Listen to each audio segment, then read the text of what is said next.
बिस्मिल्लाहिर्रहमानिर्रहीम, अस्सलाम वालेकुम नाज़रीन। तीन नुक्ते रिपोर्टर्स बेंच आपके सामने हाजिर है। दो बड़ी खबरें हैं। एक है साबिक लेफ्टिनेंट जनरल रिटायर्ड फैज़ हमीद साहब के मुतालिक कि उनको फ़ौजी तहवील में ले लिया गया है। कुछ थोड़ा सा बैकग्राउंड बताएंगे कि वो सुप्रीम कोर्ट में क्या केस था जिसका जिक्र ISPR की प्रेस रिलीज़ में किया गया है। उसके अलावा जो फैसला सुबह आया था जिसको तहरीरी सूरत में आप सामने आ चुका है, जो उसकी तफसीलात पर भी बात करेंगे। थोड़ा सा बैकग्राउंड पहले फैज़ हमीद साहब की, क्योंकि ताज़ी खबर ऐसे आगाज़ करते हैं।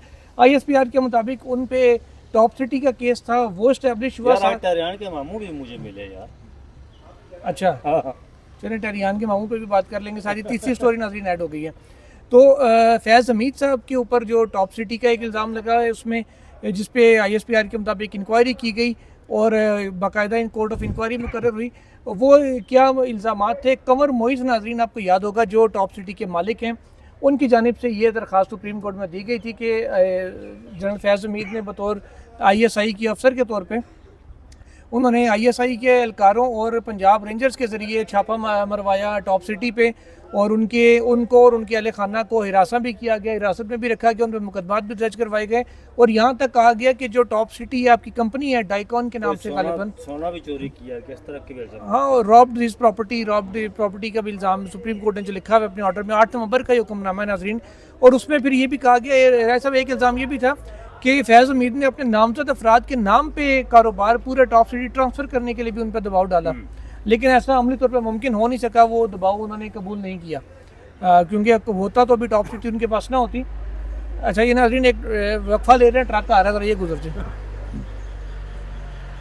दिखा दें यार नाज़रीन को, ट्रक ही दिखा दें। ये नाज़रीन ट्रक आ रहा है, सुप्रीम कोर्ट की हाईवे है।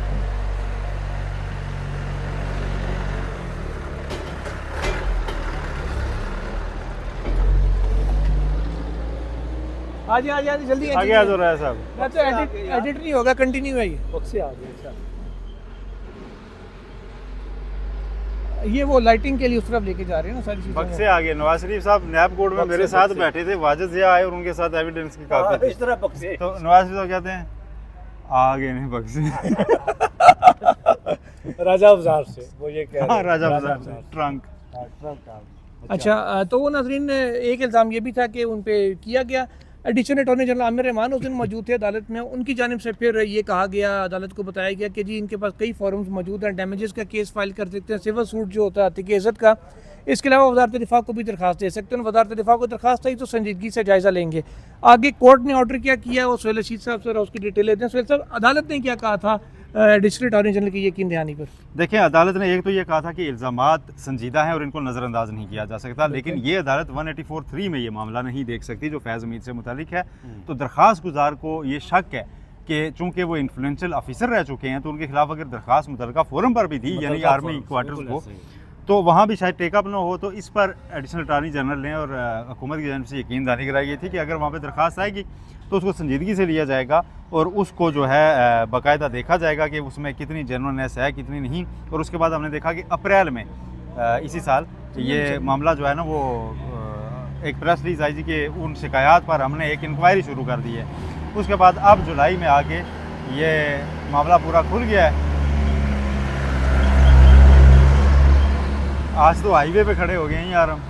अच्छा, तो हाँ जी, वो जो मिज़ार बार बंद है, अप्रैल में ये इंक्वायरी शुरू हुई और अब जुलाई में जो आज का दिन है उसमें सबसे पहले तो प्रेस रिलीज कोट अनकोट में पढ़ना चाहूँगा, क्योंकि वो बड़ा ज़रूरी है।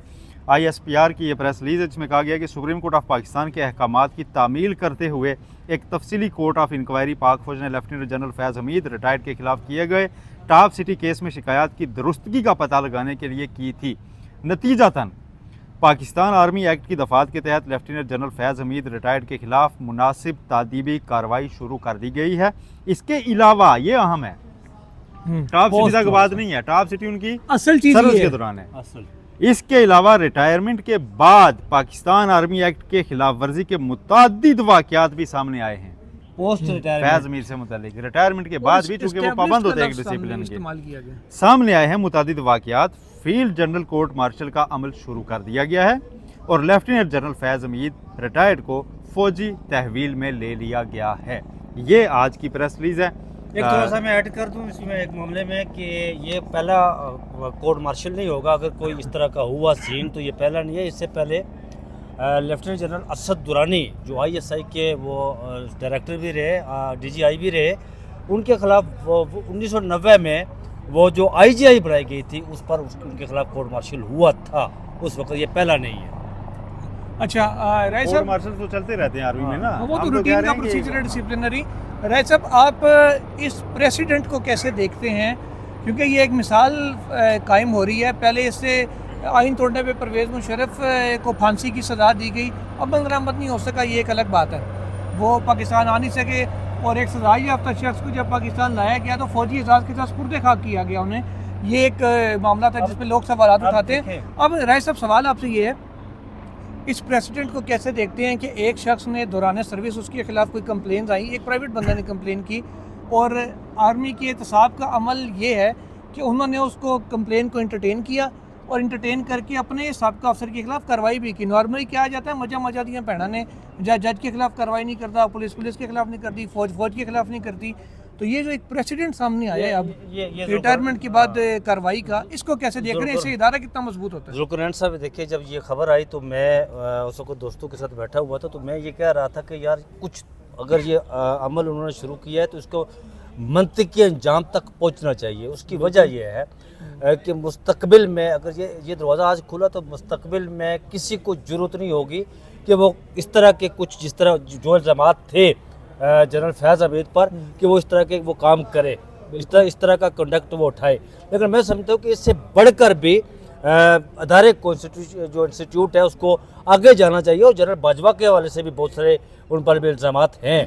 लेकिन अगर वो उनके खिलाफ कोई ऐसी दरखास्त भी नहीं ऐसी है, दरखास्त नहीं है ना, कोई प्राइवेट शहरी है जो जाती चले ठीक है, उनकी दरख्वास्त नहीं है, लेकिन ये आर्मी चीफ के दौर में हमारे साथ ज्यादती है, ये कोई लिंक नहीं होता। ये वो आर्मी चले चीफ थे तो हमसे ज्यादती हो ठीक रही है, थी। ठीक, वो आर्मी चीफ थे तो आपसे ज्यादा, दो अलग अलग चीजें भी तो हो सकती हैं, इसको लिंक भी तो करना है ना। ठीक है, बिल्कुल ठीक है। लेकिन ये जो अमल है ना, जो आज किया गया ना, इसको मंतकी के अंजाम तक जरूर पहुंचना चाहिए, ताकि मुस्तकबिल में ये दरवाज़ा हमेशा के लिए बंद हो जाए और कोई जो है वो इस पर वो ये काम ना करे। और मैं समझता हूँ कि ये मुस्तकबिल के लिए भी अच्छा है कि अगर कोई आज ये काम करेगा आज, तो मुस्तकबिल में भी उसके साथ वो उसे भुगतना पड़ेगा। वैसे एक डेटरेंस होती है ना, एक खौफ होता है कि यार मेरे से पहले मेरे सीनियर के साथ ही हो चुका, तो मैं भी को निचले अफसरान के बारे में अक्सर शिकायत आती है कि जी फलां साहब ने ये कर दिया, तो वो सारी जब सीनियर के खिलाफ फैज़ कार्रवाई हमीद होगी, साहब के जूनियर भी ऊपर डरेंगे। बहुत ज्यादा जो है ना उनका तज़किरा आम रहने लगा था जब वो उस दौर में थे, हर बंदा उनका जब नाम ले DGI रहा था। ISI भी था शौकत उस वक्त सिद्दीकी भी। साहब ने हाँ। उनका नाम लिया, ठीक है, मरियम नवाज फैज़ाबाद कितने धरने दफ़ा में वो उनका नाम लेती नाम रही। कभी आता रहा कभी नहीं आता रहा, ठीक है, सियासतदान उनका नाम लेते रहे। और अब हाउसिंग सोसाइटी वाले जो है ना वो भी इसमें वो कर रहे थे जी हमारे साथ उन्होंने इस तरह किया। तो ये चीज़ें अब जाहिर है इंक्वायरी 3 महीने तक तकरीबन चली है, तो उसके बाद आज ये प्रेस रिलीज सामने आई है, तो उसमें काफ़ी सारी चीज़ें सरफेस हुई होंगी। लेकिन इसको मंतकी के अंजाम तक पहुंचना चाहिए। ये नहीं है कि बस ये गोंगलू से मट्टी झाड़ी जाए, ये नहीं होना चाहिए। नहीं, खुद अगर वो एहतसाबी का अमल बहुत जरूरी था, देखिए, बहुत ऐसा अगर उसका वो- नजर आना चाहिए। जनरल राहिल शरीफ ने भी अपने दौर में कुछ 7-8 हाँ, लोगों के बिल्कुल साथ किए थे उस ये वक्त। किया था, टर्मिनेट किए थे लोग हाँ यार, जी, उन्होंने बर्ताव किए थे। सिटिंग चले गए थे। हाँ, बर्ताव किए, ये जर्नल एक इसमें- ब्रिगेडियर बर्ताव किया था। खुद एहतसाबी वहाँ जारी वो रहती आपको है। याद होगा कि बलूचिस्तान में यार जो 9 मई के बाद वो उन्होंने जो देखिए रेस प्रेस रिलीज में जो क्या रेस कहा हुई था, थी उन्होंने गाड़ी अपने लोग की, तो बर्तरफोरी कर दिए थे। जो रेस हुई थी गाड़ी की बलूचिस्तान में जनरल राहिल शरीफ के दौर में, वो जर्नल भी उन्होंने बर्ताव किया था। जी, कुछ कोर चीजें, कमांडर हाँ, थे कोर कमांडर, कुछ चीजें साबित हुई थी। ये होना चाहिए, इसको मंतकी के अंजाम तक पहुंचना चाहिए। बिल्कुल मंतकी अंजाम तक पहुंचना चाहिए। और अगर उन्होंने इंक्वायरी से आगे कोर्ट मार्शल तक बात की तो उसका मतलब यह है कि इदारे का इरादा भी ऐसा ही है कि चीज़ को कंक्लूड करना, खाली यहाँ पे छोड़ना नहीं है। अच्छा, अब नाज़रीन आते हैं थोड़ा सा सुबह आने वाले फैसले की जानिब। इसमें एक कंट्रोवर्सी असल में पूरे रिटर्न फैसले में सुहेल साहब ये है, चीफ जस्टिस काजी फायजी साहब कहते हैं कि कंसोलिडेशन का कोई सबूत नहीं फराहम किया जा सका, और जबकि फैक्चुअल बात उन्होंने की। और फैक्चुअल बात जस्टिस अकील वासी अपने इख्तलाफी नोट में कहते हैं कि ये एडमिटेड पोजीशन है कि कंसोलिडेशन हो चुके थे और नोटिफिकेशन जारी हो चुका था। राना फराज नून की हद तक तो काफ़ी लोग जानते हैं कि जी नोटिफिकेशन हो चुका था। अब कानून ये कहता है कि नोटिफिकेशन के बाद सिर्फ इलेक्शन ट्रिब्यूनल ही है जिस पे नताइज पे इतराज़ हो तो उससे रजू किया जा सकता है। लेकिन यहाँ इस कंट्रोवर्सी को नोटिफिकेशन तक बात पहुँचाई नहीं गई अक्सरियती फैसले में, और मामला उससे पहले ही कंसोलिडेशन को डिस्प्यूट कर दिया गया। इसको कैसे देखते हैं? और इस दफ़ा जो इलेक्शन प्रोसेस आपने देखा, मैंने भी कवर किया, राय साहब ने किया, आपने कहीं कंसोलिडेशन होती देखी कि नोटिस किए गए हों? मैंने सब कुछ होता देखा, इंतखाबी अमल के बाद जो है ना सब कुछ ही होता देखा है, बस मैं इंतखाबात नहीं 47 होते में था थे। यार, ठीक है, मैं 47 में था, मैं 55 में था। आप 55 में थे, मैं 47 में था। तो मैं कोई 4 बजे मुझे दफ्तर से कॉल है जी कि आपने इलेक्शन कमीशन पाकिस्तान चले जाना है, क्योंकि जो हमारा लड़का इलेक्शन कमीशन पाकिस्तान की वेट करता है ना, वो अलील हो गया था क्योंकि वो जाग रहा था। अच्छा, मैं चला गया इलेक्शन कमीशन पाकिस्तान के दफ्तर, तो वो फॉर्म 45 आ रहे थे ना बहुत सारे, तो एकदम से कोई 8:30-9 बजे के बाद वो आने बंद हो गए। वो जो उन्होंने लगाई हुई थी वो क्या कहते हैं, स्क्रीन थी, स्क्रीन लगाई हुई थी, वहाँ पर रात 2 बजे तक भी रिजल्ट नहीं आया यार। वो लगाई हुई थी कि अब यहाँ पर रिजल्ट आएंगे, तो वो नहीं आया। आई थी तो वो मैं बताता हूँ, उस 2 बजे तक वहाँ पे अभी लाइनें बनाई जा रही थी प्रिजाइडिंग अफसरान की, जो थैले लेके आए थे कि हमसे वोट ले लें। कंसल्टेशन की जो बात करते हैं ना, आपको बेहतर है कि कहाँ आया होगा वो तो देखें, अगर तो वो ये सुहेल बात साहब कह रहे हैं ने RO ऑफिस वाला है, बात कंसल्टेशन का, बताएं। एक मिनट, कंसल्टेशन का ये कह रहे हैं ना कि हमें दें सबूत, सर नवाज शरीफ के लाहौर वाले हल्के का मंगा लेंगे, कहाँ नोटिस हुआ था यास्मीन राशिद साहिबा को, उस नोटिस की कापी सलमान अकबर राजा का मंगा रहे हैं भाई यार। मेरी बात सुने, वहाँ पे जमगट्ठा लगा होता है, आरओ के ऊपर से लोग उठ ही नहीं रहे होते, तमाम फ्रीकेन बैठे होते हैं जिनकी कंसल्टेशन करो, वो उधर ही हो जाती है। पाकिस्तान में तो यही सिलसिला है। और एक रिटर्निंग अफसर ने, आपको याद होगा 2014 के धांधली कमीशन में सुप्रीम कोर्ट ने आके उससे पूछा, आपने फलां कागज पे ये बात लिखी थी? उसने आके देखा वो क्या बात करे, वो क़यामत का दिन होता है उधर, हम होश नहीं होते, अपनी ये छोटी मोटी चीजें हम नहीं कर सकते होते। और फिर चीफ जस्टिस साहब ने ये लिखा है जी कि आरओज ने उस वक्त दोबारा गिनती इसलिए नहीं की कंसल्टेशन से पहले, क्योंकि जी बाहर मोब आ गया हुआ था, और मोब के भाई, नहीं किया जा एक सकता। आरओ ने ये का लिखा लफ्ज़ है, इस्तेमाल एक किया। आरओ ने अपनी उसमें रिपोर्ट में लिखा है कि जी ये झूम आ गए थे इसलिए नहीं, का लफ्ज़ फिर काजी साहब ने इस पे तजाद भी किया है। हाँ जी, उन्होंने कहा जी किसी सरकारी अफसर को मोब से कहा सरेंडर नहीं करना चाहिए, और ये उधर नहीं देना चाहिए कि मोब आ गया था तो मैंने यूं कर दिया वो कर दिया, लेकिन दूसरी तरफ उस उधर को कबूल करते हुए दोबारा गिनती को लोग कर रहे हैं। अच्छा सुने ना, पाकिस्तान की तारीख में कोई एक इलेक्शन का एक पोलिंग स्टेशन बताएं, कोई एक आरओ ऑफिस बताएं जिस पे इलेक्शन की रात लोग इकट्ठे ना होते हैं रिजल्ट सुनने, वो हजूम होता है या वो दहशतगर्द होते हैं? मुझे बताएं ना फिर, ये 2-3 हल्के हैं, इनके आरओ ऑफिस के बाहर लोगों पे कितने पर्चे कटे हुए हैं?